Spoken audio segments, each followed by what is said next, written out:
जय हिंद दोस्तों, आज हम लोग को पढ़ाने वाले हैं कक्षा 10 का प्रश्नावली 1.1 का दूसरा सवाल। पहला सवाल आप लोग को पढ़ चुका है। पहला में तीनों सवाल है, यूक्लिड विभाज्य प्रमेय से एचसीएफ ज्ञात करने वाला है। डिस्क्रिप्शन में लिंक मिल जाएगा, आप लोगों को जाके क्लिक करके आप लोग उस वीडियो को देख सकते हैं। उसके बाद आपका है दूसरा सवाल। सो प्लीज वीडियो को ध्यान से देखिएगा और चीजों को समझिएगा। एक एक चीज आप लोग को बताया जाएगा फुल एक्सप्लेनेशन के साथ। भाई फर्स्ट सवाल 1.1 का आपका दूसरा सवाल। इसमें क्या कर रहा है कि दर्शाइए कि कोई भी धनात्मक विषम पूर्णांक 6q+1, 6q+3 या 6q+5 के रूप का होता है। इसमें आपको दिखाना कि कोई भी धनात्मक विषम पूर्णांक 6q+1, 6q+3 एंड 6q+5 एक क्या है रूप का होता है, के रूप का होता है। अब बताइए धनात्मक विषम पूर्णांक क्या होता है।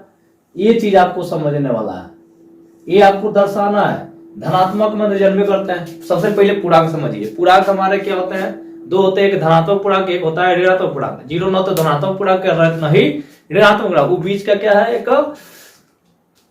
बीच का जैसे शादी विवाह में जो शादी लगाने वाले होते हैं ना, बीच में इधर भी होते हैं और इधर भी होते हैं। वही डिफाइन करते हैं कि आप लड़की वाले हैं, एक लड़के वाला है, तो वही होता है 0। 0 हमारा यही डिफाइन करता है कि इधर आप प्लस में रहिए भाई, इधर आप लोग क्या रहिए, माइनस में रहिए। इधर वाले जो प्लस में रहता है धनात्मक पूर्णांक कहलाता है, इधर वाला जो रहता है वो क्या होता है, ऋणात्मक पूर्णांक कहलाता है। अगर 0 नहीं रहा, जैसे मान लीजिए आप लोग को, अब उनका नाम तो हमको याद नहीं आ रहा है, नहीं तो आप लोग को बता देते। तो जो दोनों पक्ष में रहते हैं, लड़की के पक्ष में भी और लड़के के पक्ष में भी, दोनों पक्ष में जो रहता है उसी को बोलते हैं क्या, जैसे 0। तो यहाँ पे 0 मतलब ये बताता है कि भैया 0 किधर वाले में आप धनात्मक पूर्णांक है, 0 किधर वाला ऋणात्मक पूर्णांक। वो डायरेक्शन पे डिपेंड करता है कि 0 का डायरेक्शन दायां पक्ष है, दायां पक्ष में हमारा धनात्मक होता है और बाएं पक्ष में हमारा क्या होता है, ऋणात्मक होता है। तो बीच में हमारा 0 न तो धनात्मक पूर्णांक है, नहीं ऋणात्मक पूर्णांक है। यहाँ पे दर्शाइए कि कोई भी धनात्मक विषम पूर्णांक हमारा क्या होता है, 0 से स्टार्ट होता है। 1 2 3 4 5 6 7 8 9 ये धनात्मक मतलब धनात्मक पूर्णांक है। धनात्मक पूर्णांक यानी सब प्लस में है। अब इसमें विषम ढूंढना है। विषम कौन है हमारा, 1 3 5 7 9। 1 3 5 7 9 ध्यान से देखेंगे, 1 3 5, इसके बाद आएगा 7। धनात्मक विषम पूर्णांक आपको दर्शाना है। तो धनात्मक विषम पूर्णांक का मतलब समझ गया ना, कि धनात्मक 1 3 5 7 9। अब पूर्णांक मतलब जो जन्म करते हैं, जो धनात्मक विषम पूर्णांक है, जो पूर्णांक में होता है होल नंबर, तो उसमें आप लोग को समझना है। माना एक कोई धनात्मक पूर्णांक है, ये कोई धनात्मक पूर्णांक है, मान लेंगे कि ये कोई पूर्णांक है जिसमें b से भाग करने एक पूर्णांक है जो b से उसमें भाग करते हैं। माना ए कोई धनात्मक पूर्णांक है। देखिए यहाँ पे 21 रूप में आपको नजर आ रहा है। a बराबर bq+r से तुलना करिए। b की जगह क्या बैठा है, 6। b की जगह क्या बैठा है, 6। यूक्लिड विभाज्य प्रमेय a बराबर bq+r। नेक्स्ट इसके पिछले वाले वीडियो में वो कैसे फार्मूला जनरेट होता है यूक्लिड विभाजन पर में आप लोग वीडियो में जाके देख सकते हैं। तो a बराबर bq+r, यहां से इससे हमने मिला कि b बराबर क्या हुआ, 6। देखो b की जगह bq+r, a बराबर कोई धनात्मक पूर्णांक है तो bq+r। तो b की जगह हमने क्या मिला, माना एक कोई धनात्मक विषम पूर्णांक है तो b बराबर क्या मिल गया, 6। यूक्लिड विभाजन प्रमेय से a बराबर bq+r।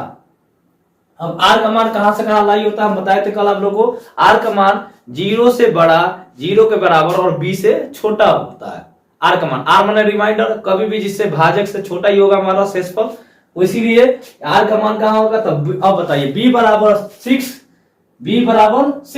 तो r का मान उससे छोटा ही होगा, क्योंकि ये हमारा विभाजन प्रमेय कहता है। a बराबर bq+r, तो r का मान कहां से लाई करेगा, 0 से बड़ा या उसके बराबर और b से छोटा रहेगा, कभी भी b से छोटा ही रहेगा। तो b का मान हमने 6 हो गया। क्यों, कहां से 6, जहां जहां b है वहां देखिए 6 बैठा है, इसीलिए b का मान क्या हुआ, 6। तो b का मान 6, तो उससे शेषफल r का मान उससे कम होगा, उससे r का मान क्या होगा, कम होगा। तो b बराबर 6 हमने मान लिया। यूक्लिड विभाज्य प्रमेय से a बराबर bq+r। तो एक कंडीशन होता है यूक्लिड विभाज्य प्रमेय का, r बराबर 0 1 2 3 4 5, क्योंकि b का मान 6 है तो r का मान उससे कम होगा। जितना b का मान होगा उससे एक कम r का मान होगा। अगर b का मान 10 हो गया तो r का मान कहां तक जाएगा, 0 1 2 3 4 5 6 7 8 9 तक जाएगा। अगर r का मान बी का मान 15 तो आर का मान कहां तक जाएगा 14, उससे एक अंक कम होगा, उससे बड़ा हो ही नहीं सकता है। आप लोग बताए भी भाग करके, जैसे मान लीजिए 2 में 5 से भाग कर दीजिए, 2 दूना 4, 5 में 4 गया, ये शेषफल है, ये बी है, तो बताइए इसमें बड़ा कौन है? कभी भी भाजक से छोटा ही रहेगा, शेषफल भाजक से कभी भी छोटा ही रहेगा, इसीलिए अगर b हमारा भाजक है तो b का मान 6 होगा तो r का मान कहां तक जाएगा 5 तक, तो वही लिखे 0 1 2 3 4 5। उसके बाद इस सारे r के मान पे सबको सारे चरों को हमने क्या करना है चेक करना है। तो r बराबर पहले 0, a बराबर b Q plus r, a बराबर b का मान 6 है, यहां से q की वजह r का मान 0, 6q में 0 जोड़ेंगे तो क्या होगा a बराबर 6q।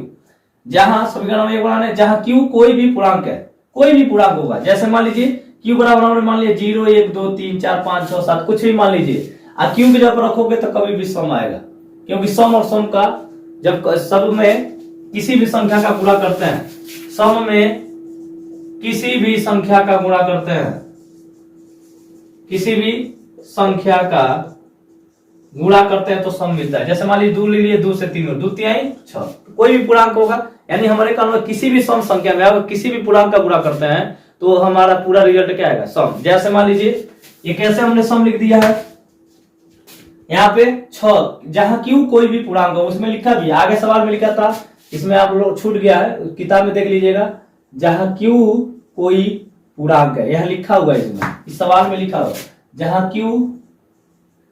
जहां q कोई पूर्णांक है, उसमें सवाल में आगे लिखा हुआ है, तो वहीं से हमने लिखा जहां q कोई भी पूर्णांक होगा तो q के जवाब पे 6, q के जवाब इसमें से कोई भी अंक रखिए, तो 6 गुणे अगर 0 रखोगे तो 6 में 0 गुणा करोगे क्या हो जाएगा 0, 0 हमारा सम है, सम संख्या है कि नहीं, सम संख्या कितना होता है, सम संख्या 0 2 4 6 8, विषम संख्या कितने होते हैं 1 3 5 7 9।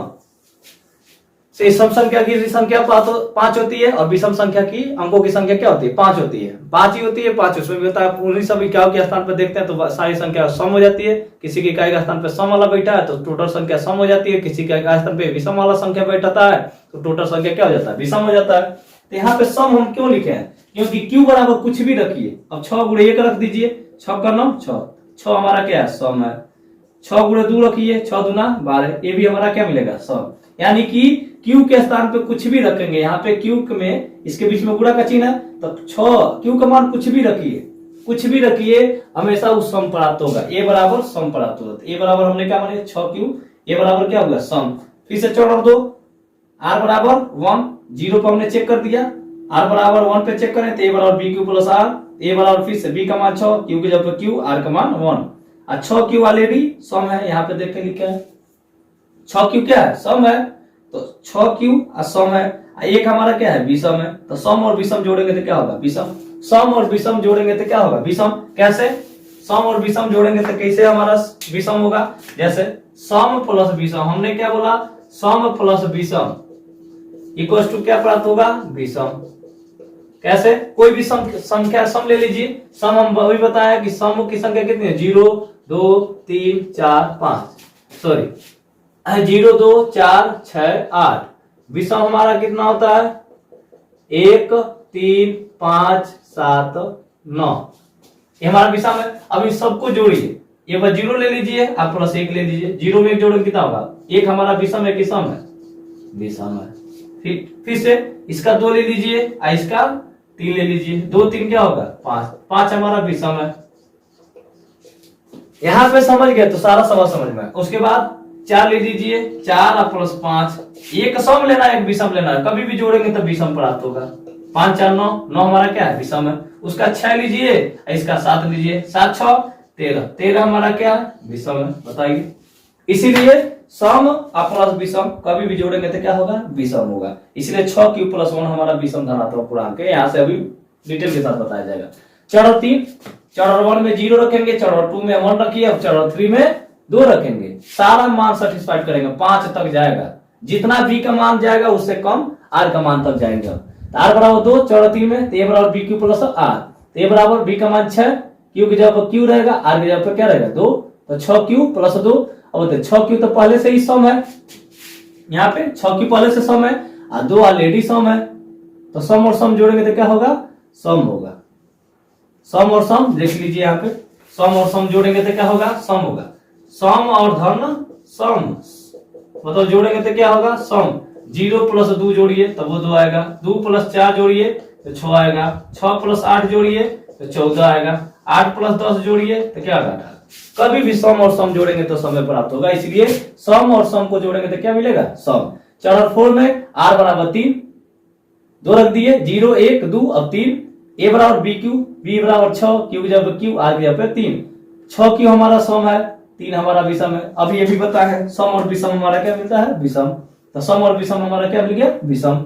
उसके बाद r बराबर 4, a बराबर फिर से a बराबर B Q plus r, b की जगह पे 6, क्यू की जगह पे q, r की जगह पे 4, तो 6 क्यू ऑलरेडी हमारा सम है। यहाँ पे समीकरण नंबर 1 से देखिए 6 क्यू का जगह पे क्या लिखे, सम, क्योंकि हम यहाँ दिखाएं आप लोग क्यू कोई भी धनात्मक विषम धनात्मक पूर्णांक के कोई भी क्यू की जगह कोई भी क्यू का मान रखिए, ऑलरेडी ये हमेशा सम में आएगा। क्यू का मान रख के दे, कोई भी मान रखिए क्यू का मान रखिए 6 में गुणा कर दीजिए, हमेशा सम आएगा। इसलिए 6 क्यू की जगह पे टोटल क्या लिखा गया, सम। तो सम और विषम जोड़ेंगे तो क्या होगा, विषम। अभी बताया वहां पे सम और विषम जोड़ेंगे तो विषम होगा। दो एक कोई भी संख्या एक सम ले लीजिए, एक कोई भी संख्या विषम ले लीजिए, आप दोनों को प्लस करिए, विषम ही प्राप्त होगा। जोड़ के देख लीजिए। उसके बाद r बराबर 4, अब 6 क्यू तो ऑलरेडी सम है और 4 हमारा विषम है, तो सम और सम अभी बताया दो वैल्यू में, सम और सम हमेशा क्या होगा, सम होगा। फिर से चरण 6 में r बराबर 5, 0 रख दिए, 1 रख दिए, 2 रख दिए, 3 रख दीजिए, 4 रख दिए, अब लास्ट बारी किसकी आई, 5 की। तो चरण 6 में r बराबर 5, a बराबर बी क्यू प्लस r से यूक्लिड व्यवहार प्रमेय से इसका कंडीशन भी लिख सकते हैं। 0 का मान क्या होगा, बड़ा होगा, r का मान इससे क्या होगा, b से छोटा होगा। 0 से बड़ा बराबर और b से क्या होगा, छोटा। a बराबर बी क्यू प्लस 5, b का मान 6, q की जगह पे q, r की जगह पे 5। 6 q हमारा सम है, अब 5 तो हमारा जन्मे करते विषम है, तो सम और विषम जोड़ेंगे तो क्या होगा, विषम हो गया। अब ध्यान से देखिए यहाँ पे क्या लिखे हैं, अतः समीकरण 2 4 6 से समीकरण 2 को ध्यान से देखेंगे। इसमें 6 क्यू प्लस 1 कर रहा है, 6 क्यू प्लस 3 कर रहा है, 6 क्यू प्लस 5 को कर रहा है धनात्मक विषम पूर्णांक सिद्ध करिए। तो 6 क्यू प्लस 1 देखिए आया है विषम, 6 क्यू प्लस 3 आया है विषम, 6 क्यू प्लस 5 आया है विषम। तो बताइए, इसी तो कर रहा था, कोई भी धनात्मक पूर्णांक हमको सिद्ध करनी है, दर्शाइए कि सिद्ध करिए कि 6 Q plus 1, 6 Q plus 3 and 6 Q plus 5 एक धनात्मक विषम पूर्णांक है। तो जो भी इक्वेशन लिखे हैं, समीकरण 2 देखिए कहाँ है, 6 क्यू प्लस 1 है, आया है विषम। उसके बाद समीकरण 4 कहाँ है, समीकरण 4 यहाँ पे देखिए, 6 क्यू प्लस 3 आया है विषम। उसके बाद आइए 6 वाला में 6 क्यू प्लस 5 आया है विषम। तो अतः समीकरण 2 4 तथा 6 से 6 क्यू प्लस 1, 6 क्यू प्लस 3 या 6 क्यू प्लस 5 एक धनात्मक विषम पूर्णांक है।